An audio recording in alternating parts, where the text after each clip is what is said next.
I'm in that category. I recognize that he's an honest character. I just find him very obnoxious to fight against. I don't think that he's like quote unquote dishonest. I think that the character's high damage is super overwhelming. That he has a what I call a robbery factor, like kind of like Kazuya, where the damage is so fucking high that like you could be winning by like slowly chipping down the character, and like your neutral is just so much better than him. But he made one right read, one right call. He made the one time that he did the Zangief SPD and he fucking stole the game from you. Just that one right correction.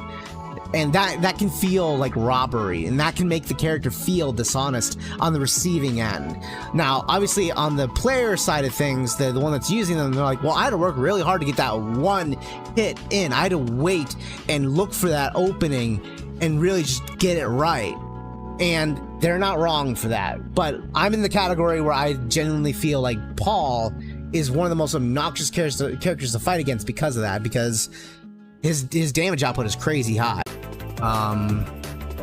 Been thinking about this subject matter for a little while, and somebody happened to post a video about it, and that makes me very happy because I know I'm not alone in this thinking specifically.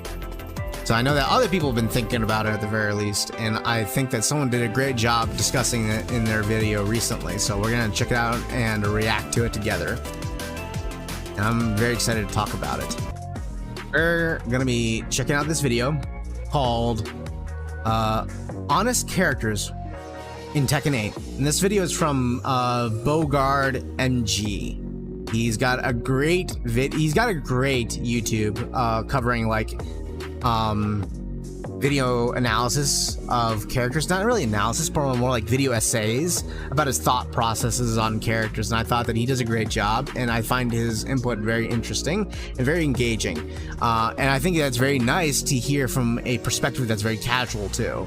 So it's very it's your typical fighting game player's experience, and I think that's very interesting to look at it from their point of view. So I would love to see what he's about to talk about here. Any experience with Tekken, or any fighting game really, you've almost certainly heard the term honest used to describe a character and their playstyle. Many content creators and pro players in the community will throw around this term, generally to describe the fairness level of a character. These characters rely on basic principles of the game that we'll discuss soon, to outplay their opponent rather than utilizing unfamiliar gimmicks or overpowered moves to win. Does this sound confusing and subjective yet? Because it is. The word honest has been used so widely by so many different people over the years that agreeing on a character being honest is basically impossible these days. There's not one single character in Tekken 8 who you can call honest and not get hundreds of people disagreeing with you. And one of the main reasons for that is because of the definition. If you ask me, an honest character, at its core, is a character who heavily relies on core Tekken fundamentals. I could make a whole video on this topic as well, but just to cover the short version, these fundamentals are generally accepted as being widely by so many different people. Before we go forward, that agreeing on a character being honest is basically impossible these days. There's not one. Okay. So this topic right here about characters being honest and what does it mean to be honest? From this guy's perspective, this is what he views it. Single character in Tekken 8 who you can call honest and not get hundreds of people disagreeing with you. And one of the main reasons for that is because of the definition. If you ask me, an honest character, at its core, is a character who heavily relies on core Tekken fundamentals. I could make a whole video on this topic as well, but just to cover the short version, these fundamentals are generally accepted as being spacing, timing, movement, poking, and defense and whiff punishing. So, this is considered broadly the core fundamentals of Tekken. When people say core fundamentals, they were talking about if you don't know the opponent that you're playing, then you're playing using these techniques specifically. You're using these strengths right here to or right there to define, like to win the match. And even if you know the matchup, you're going to be using these strengths or these techniques in order to actually win the game anyways. You have to be good at these things in order to be like actually get better at the game. These are fundamental to being good at the game. So this is his perspective on it, and I, for the most part, agree. I think that this is a great perspective on it.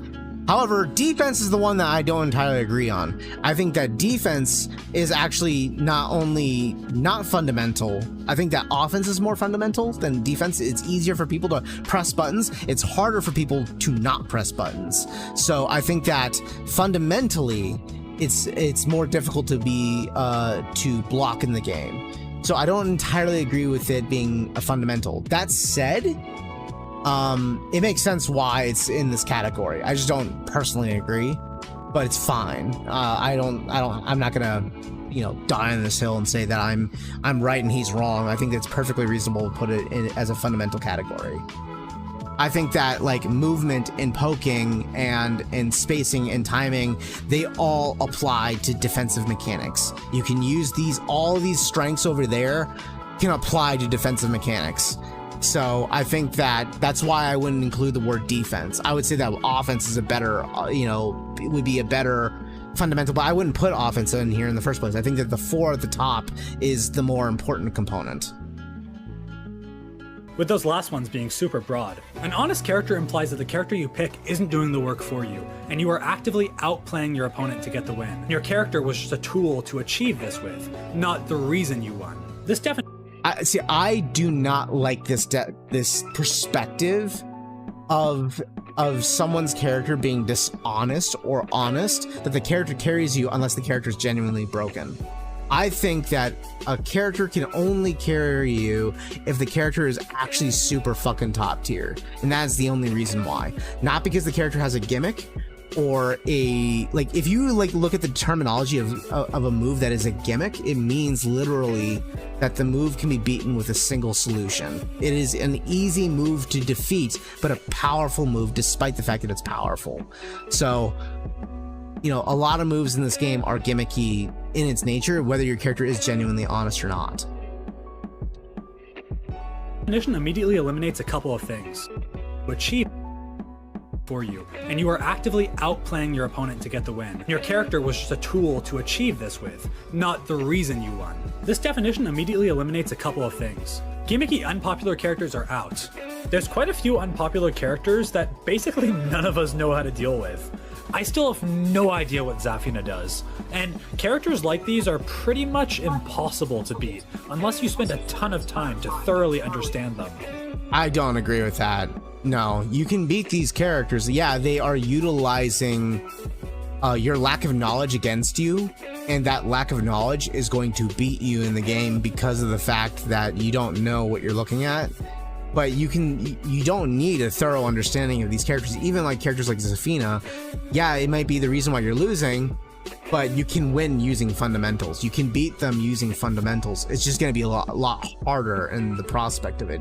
So you're dealing with two things at the same time, the lack of knowledge, but you can learn something with that lack of knowledge in real time. It's just going to be a lot harder. Characters like these are generally built around confusing the opponent and throwing a ton of stuff at them that they've likely never seen before. Low, mid, high strings, weird animations, gimmicky setups and flowcharts. I'm sure you guys have experienced these many times. But our definition also excludes overpowered characters. Characters who are previously considered relatively honest, like Tekken 7 Dragunov, are now considered to be kind of the opposite of that, with Dragunov having a range of very overtuned moves. And I guarantee there's people typing in the comments right now about how Dragunov was never honest in Tekken 7, what are you talking about? And also people typing that Dragunov is super honest here in Tekken 8. This is the problem. In a game like Tekken, excluding characters with matchup checks and the top tiers essentially excludes everyone. I don't agree with that. I think that only applies to top tiers. Dishonest characters, I don't think is a great terminology that people are using in fighting games, and the reason why is because there's no such thing as an honest fight. It's the purpose of the game is to win, to delete the other player's health. That's the purpose of the game.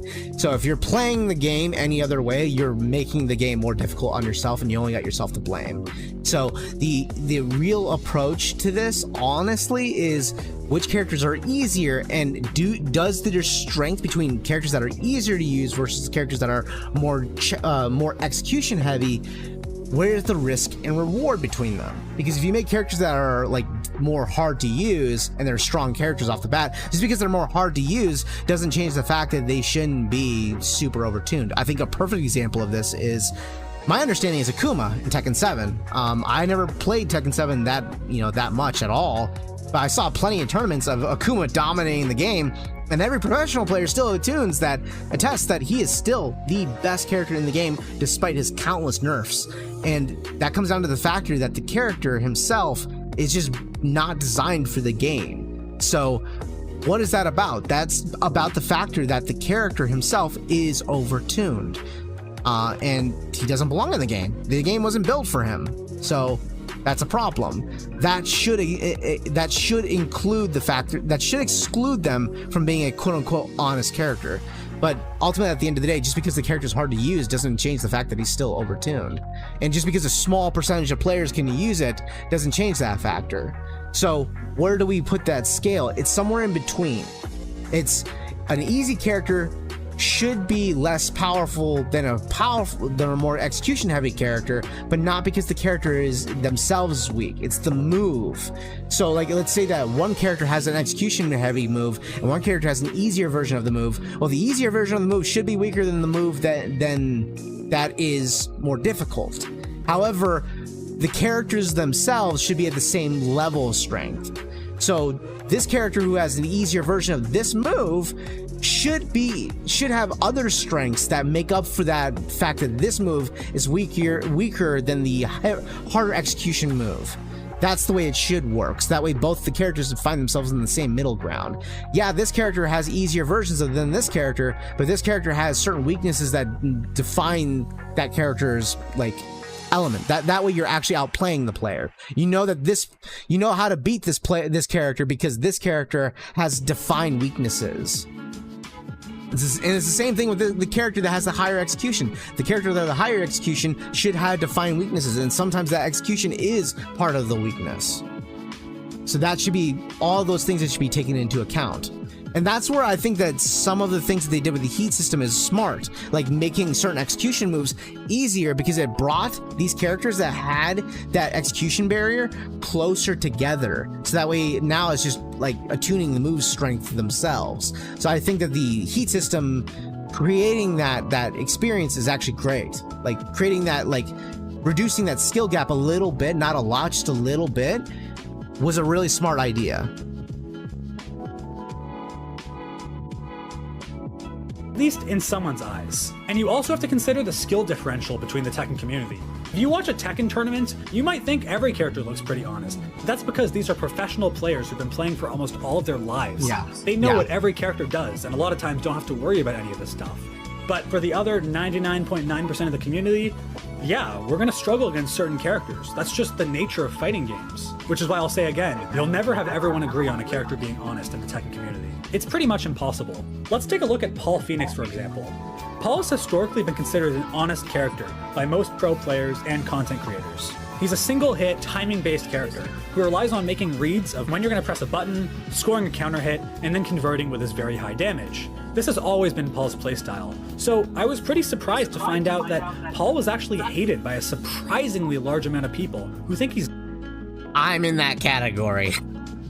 I recognize that he's an honest character. I just find him very obnoxious to fight against. I don't think that he's like quote-unquote dishonest. I think that the character's high damage is super overwhelming. That he has what I call a robbery factor, like kind of like Kazuya, where the damage is so fucking high that like you could be winning by like slowly chipping down the character, and like your neutral is just so much better than him. But he made one right read, one right call. He made the one time that he did the Zangief SBD and he fucking stole the game from you. Just that one right correction.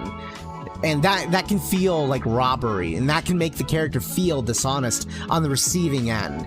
Now, obviously, on the player side of things, the one that's using them, they're like, well, I had to work really hard to get that one hit in. I had to wait and look for that opening and really just get it right.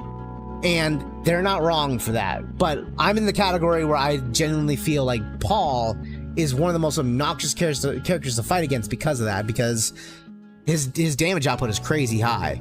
I don't feel that way about Kazuya, because like as much as like Kazuya's damage is really high, his moves are very like circumstantial, while like Paul's Death Fist can be used in a lot of really good situations. Like it may be a keep out tool, but it's a really fucking good keep out tool. Like none of Kazuya's tools are as good as Paul's like fucking Death Fist, even with heat mode.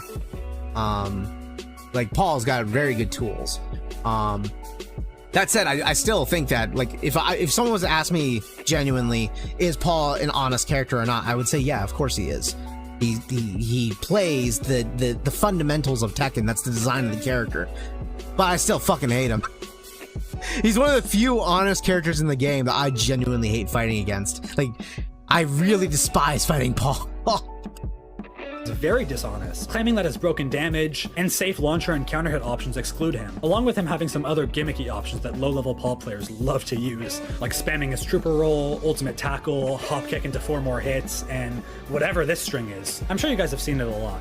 I hope you're starting to understand that there's no winning here in a game. So, let's talk about that. He's got high damage, safe launchers, options exclude him, along with him having some other and insane damage on counter hit. That can be part of the reason why he can be so overwhelming. That can be part of the reason why he's like exhausting to fight against. But it doesn't change the fact that the player that's using him had to think through multiple steps to get to that point. So it levels out the playing field. I think that Paul is like a perfectly designed character in terms of like this perfect blend between strengths and weaknesses. And I think that Tekken 8, like reducing that skill gap just the right amount, makes it where characters like Kazuya would always be traditionally like outshadowed by Paul in previous iterations. Like Paul was always better than Kazuya in almost every category in previous entries because Paul can do what Kazuya wish he could do. Because he's just got a better fundamentals game, an easier fundamentals game. He's basically, in a lot of ways, an easier version of Kazuya, except without the oppressiveness that Kazuya's got. Like, they're on opposite ends of the spectrum because Paul's a more defensive character while Kazuya's a more aggressive character. However, the thing about Paul is that Paul plays the same game like mindset where you have to like set up the moves. You have to use that same mental mental process that you're looking for. Gimmicky options that low-level Paul players love to use, like spamming his trooper roll, ultimate tackle, hop kick into 4 more hits, and whatever this string is. I'm sure you guys have seen it a lot. I hope you're starting to understand that there's no winning here. In a game where each character has a minimum of 100 moves, every character will have some weird stuff that you haven't seen before. Exactly. And some people will always abuse that. Does this mean no character is truly honest? Well, yeah, kind of. Pretty much every character that I would consider honest definitely has some gimmicky stuff. Shaheen. Yes, that is the point that I'm trying to make here, is that there is no such thing as a character in Tekken ever, for the most part. I mean, at least, okay, I'm gonna just say in Tekken 8, not necessarily Tekken in its entire franchise lifetime, but and definitely in Tekken 8, there's no character that doesn't have at least a gimmick that is bullshit. Kazuya has one, despite the fact that I think that he might be the most honest character in the game. I think that Kazuya has tons of bullshit moves like Shikude, which is really fucking toxic. It's a really fun move, but it's toxic as fuck. Additionally, Kazuya's down 1+2, the one where he like hits low with his fist and it causes a pop-up. That can cost you half your health on counter hit. It's as good as Jin's down 2, except Jin's is like fucking tracking, so Jin's is better in every capacity. That's the one thing they need to do with Jin's down 2 is remove the tracking on it and it'll be fine. It'll work just like Kazuya's and it'll be in the right place. But Kazuya's is really fucking good. It's degenerate as fuck. And that's a gimmick that is really bullshit. So he has a few degenerate moves that make him pretty fucking like ridiculous. And I've got no problem with that. It's perfectly reasonable to have characters need degenerate moves every once in a while. Like Kazuya has so many moves right here on this end of the spectrum. He has so many moves over here that are so demanding executional wise. He needs a few that are degenerate over here to balance that out, and that makes the character feel more in line with the rest of the cast in Tekken 8, because every character needs a few degenerate moves. Some characters in Tekken 8 have way more of the degenerate moves than like quote unquote honest moves, and that's where the characters like get pushed a little bit further in the spectrum of being higher in the tier list. And that's kind of what's happening. Has his charge up and dumb heat stuff. Claudio has his heat while running 2 and strings, I guess? I don't know, I got a lot of comments saying that Claudio can't be considered honest because of this stuff. I don't really get it, but a lot of people think that. It's like everyone has a reason for why a character is not honest and why you didn't earn your win. And it's pretty funny seeing the back and forth with people trying to justify That's because people don't want to lose. If you ask me, and they don't want to accept the responsibility of losing. Tekken 8, even after his recent buffs. He relies. And I'm guilty of it the same way that everyone else in the world is. The reality is, the reason why people are claiming that this character is not honest, that character is not honest, is because you don't want to take on the responsibility of the loss, because it fucking sucks. It sucks losing, and it's hard to blame yourself. And that's just the reality of the situation, is that it's just what's happening. If you wanted to beat that character, all the characters in this game have a really viable chance at winning, no matter how bad they are. They have a reasonable. This game is pretty well balanced in its current iteration. I wouldn't say it was on launch, but it was pretty well balanced. It's pretty well balanced right now, so every character has a pretty decent chance at winning. That said, there's still some reasonable nerfs to be made. There's some reasonable buffs to be made. That is the nature of video games in general. There is no such thing as a perfectly balanced video game, a competitive game at that. But it comes down to the major component of how do we accept a loss in general, and it's our psyche trying to protect us from taking on the fact that we made a mistake, because it's hard to accept that we made a mistake, so it's easier to blame something else external from us. And you know what, there's nothing wrong with that, honestly. That defense mechanism is there on purpose to protect us. It's there for a reason. Now, it's not okay to make it personal. You know, obviously, like, you can bitch about, oh, that character's fucking busted, this character's busted, that's the only reason why you won. You can think that internally and cope with that internally. That's a coping mechanism that's acceptable. It's not acceptable to do that in person, or to, like, accuse another player of being fucking dishonest because they did something they weren't supposed to do, or some shit like that, when the game enabled it in the first place. Blame the game, not the fucking player. Relies on having very strong movement and execution with his electric, has a complete lack of panic buttons, forcing him to block far more than other characters, doesn't have any gimmicky weird strings or setups, and relies more so on implementing mind games to set up his 50-50. Like, this character should be as honest as it gets in my opinion, but a lot of people hate him, and think the nature of him having a 50-50 that forces you to guess in some situations means he's somehow not honest. And the reason why people feel that way is because of the inherent nature of a 50-50. What does a 50-50 mean? It means you have a coin toss of a chance of losing. So if you talk to two different players, you're gonna get two different responses about what they think is actually more skillful. Setting up a 50-50 where the person has to guess, and by them guessing right or wrong, the person is rewarded. This person is rewarded or penalized? Or is it more skillful to not put 50-50s and just chip away at the opponent using proper spacing and just using your tools of spacing control? Is that more skillful? These are polar opposites in the game about what is considered to be skillful, and that is part of what makes Tekken such a complicated game. But not just Tekken, 3D fighting games in general, because the 3D space creates a whole new layer of gameplay thought processes that is considered fundamental, and that changes the game a lot, because 50-50s in 2D fighting games require very peculiar setups. It usually requires a wall or a specific sequence of attacks that you can learn about. And if you get thrown into a 50-50, usually once or twice, you can learn about it, and then that 50-50 is now like, okay, now I can just I know what to expect. But in Tekken, there's so many different kinds of 50-50s that can occur, and it's so frequent to occur. So people are gonna feel that the 50-50 50-50s are more cheap than just space control and just, you know, chipping away, death by 1,000 cuts, slowly chipping away at the person using spacing movements. Because, you know, the thing about 50-50s is that they can lead to a spiral, like a downward spiral, you know, where you have to keep guessing, and that's why people feel that way. Someone has a reason why every character is cheap and unfair, and that's unfortunately just part of the Tekken community. People hate characters in this game. Not necessarily part of the Tekken community, it's part of the human condition. That's really what it is.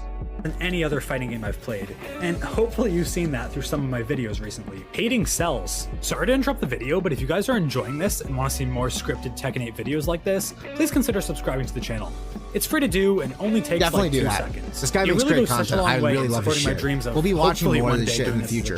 Thank you guys so much, and let's get back to the video. I think the term honest is pretty dumb the way it's currently being used, as it kind of assumes everyone is on the same level, and as I mentioned earlier, that's certainly not the case. The majority of us in the community don't go to tournaments. We just play online, and if you go online and face a Paul who spams this random garbage, then you're probably not going to have a great impression of Paul, are you? I think the term honest should more so apply to high-level play and above. In high-level Tekken, let's say Tekken God and above, you aren't going to get away with using Paul or Claudio's random unsafe strings. You're going to get blown up for it. So you get forced to play the character the way the pros do, or at least something similarly resembling that, which is generally a very honest playstyle.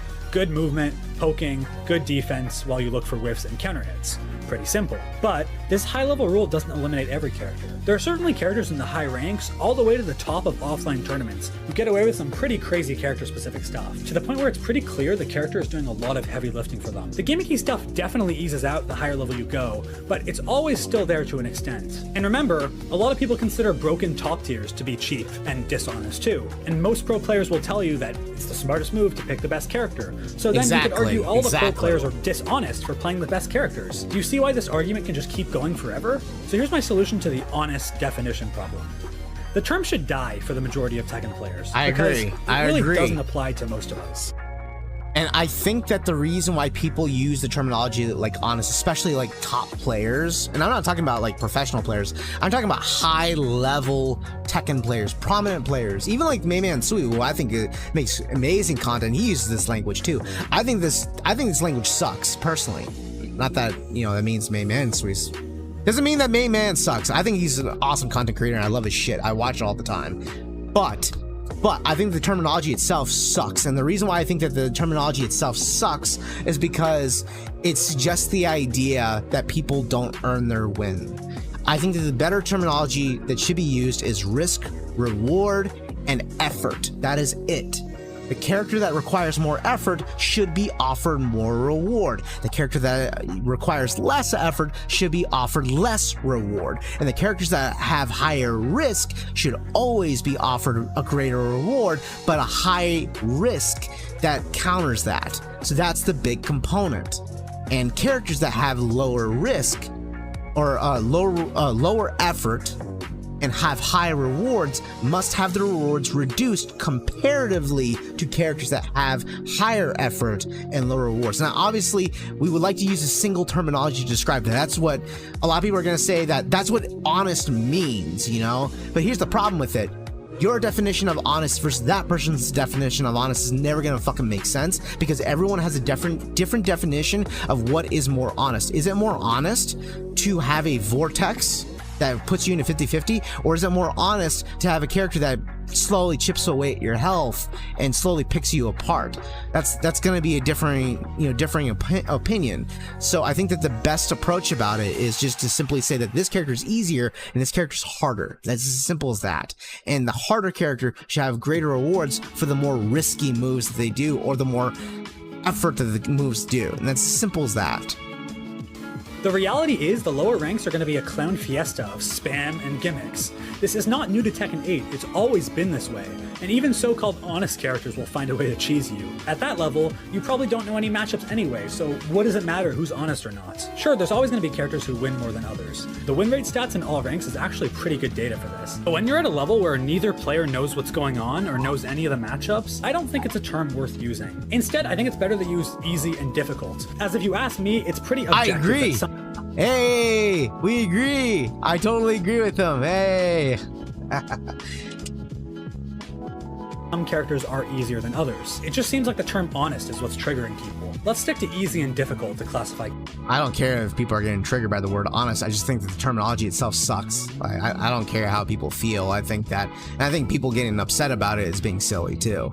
But I think the terminology sucks because no one can agree on what is honest. So simplify the conversation and cut out the middleman and just make it as simple as possible, which is this character is easy to use, so the rewards are disproportionate for how easy it is. This character is more difficult to use. The rewards need to be proportionate for how difficult that is to use. It's as simple as that. Characters. But oh wait, Kazuya is actually easy if you think about it, because Devil Fist and his 50-50 is so cheap and it's just so unfair. I can't do this again. In multiplayer games like this, it's impossible to get anyone to agree on anything. The reality is, just like every multiplayer game, people are gonna hate characters. And I think us as a community have to be more...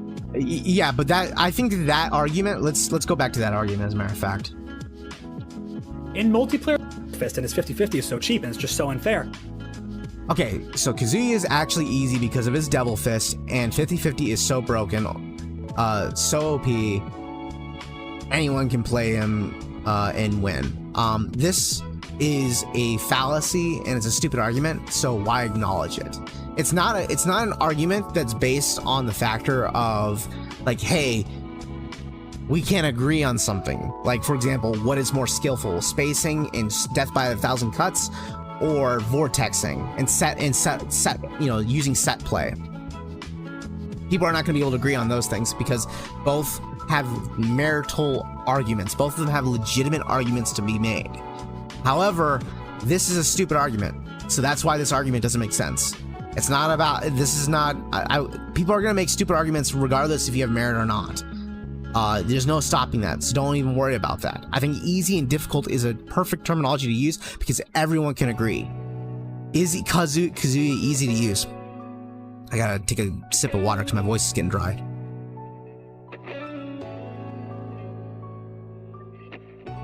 Is Kazuya easy to use? Of course he's not. And you wanna know why he's not? Because the movement and execution that is required is something that is very difficult and time consuming to obtain. Even the person that is claiming that can't do it themselves. Guaranteed they can't. So it's not. But you can't use the word honest to describe it because a person that could do it, like imagine a player that could do this ability, but they still think that poking is more skillful than vortexing. They have a legitimate point because they can do both. And they think that poking is more skillful because it requires more forethought and whatever the hell they're thinking of. There's a legitimate point to say that poking is more skillful than vortexing or set play. There's a legitimate argument to be made about that. So honest is just not a great terminology to use. I can't do this again. In multiplayer games like this, it's impossible to get anyone to agree on anything. The reality is, just like every multiplayer game, people are gonna hate characters. And I think us as a community have to be more accepting of that. You shouldn't feel the need to go out on an all-out war when someone on Twitter calls your main easy or dishonest. Who cares? Whether it's true or not true, it doesn't really matter. As long as you're having fun with the game and enjoying your character, who cares what anyone else thinks? Good luck doing that. That's never gonna fucking happen. You wanna know why? Because people are people. You know, it's the human condition, and Twitter fucking sucks. That's just the truth. People are gonna bitch. And even if Twitter didn't fucking exist, you know what people are gonna go to? They're gonna go to gaming forums. They're gonna go on YouTube themselves and post their own videos about how pissy they are about these things. People are gonna go to the comment sections about how fucking wrong you are. The reality of the situation is people have strong opinions and they're gonna voice them anyway, so don't give a fuck about what anyone else thinks. I know this game is stressful and I know this game can be annoying sometimes, but at the end of the day, it's a game. You're supposed to enjoy yourself. Anyway, that's about all I got. Agreed about that. And you know what? If people are worried about like people like Main Man or any prevalent content creators having influence over the game's development, the truth of the matter is, even though I'm sure the developers are watching their videos and listening to them to a certain degree, I'm guaranteed they're not actually having that much impact on the developers' actual input about what should be changed. What the developers are really looking for is whether or not something is in the best interest of the game itself. And sometimes the developers are wrong, and they will undo things or redo things or change things. How many times have developers, in this game in particular, have done things where the community was like, why the fuck would you do that? They did it a lot. They did it a lot already, and this game just came out not that long ago, a few months ago. And they've already done that a shit ton of times. Now, they made a big win with this most recent patch where a lot of people are very happy with it because it, you know, opened up the gameplay, you know, formula a lot more. But there was a lot of things that they did that people said that is really fucking questionable. That's just the nature of it. So if you want to bring it, don't get mad at the fucking guys for... Don't get mad at the content creators for voicing their opinions. Let them voice their opinions. If you're gonna get mad, bring it to the fucking developers. It's their job. I'm not saying be toxic towards them. Just voice your opinion and let them know it. And be respectful of it. If you end up making your point and act like a fucking ass, you know what the developer's gonna do? They're gonna ignore it and they're not gonna actually take your input seriously. So don't be an ass about it. If you think you can mob a director into submission, you're very fucking wrong. What they're more likely going to do is double down and not do anything about it. If you think I'm wrong about that, look at how many AAA publishers still are making shitty video games that have high monetizations. Do you think they give a fuck that they you know, you're raining down negativity on them? No. What they care about is like bad PR. That's what they don't want, because then, you know, it could bring like, you know, the government down on their neck or you know, hurt their sales or hurt their investors and shit like that. That's stuff that they care about. But developers don't give a fuck about shit like that. They're just trying to make a game that they can enjoy and that their community enjoys and people will love. That's it. So, you know, be respectful to them whenever they do, you know, listen to feedback. If you want your voice heard, the best way of doing it is being respectful. Enjoyed this video. Okay, that's the end of this video. Again, I'm gonna reference who this guy is. His name is BoogardMG. You can find him on YouTube. He makes great fighting game content. A lot of great fighting game video essays. Lots of great shit. Highly recommend him. Please subscribe to this guy. Makes some really fun stuff, and I really enjoy his input on things. I don't agree with everything he says. There's some things that I disagree on. That's perfectly fine. I'm sure he's a chill ass guy and he probably doesn't give a fuck about what I think. But I think that he makes great videos. And that's all that matters. And you should subscribe to him. All right.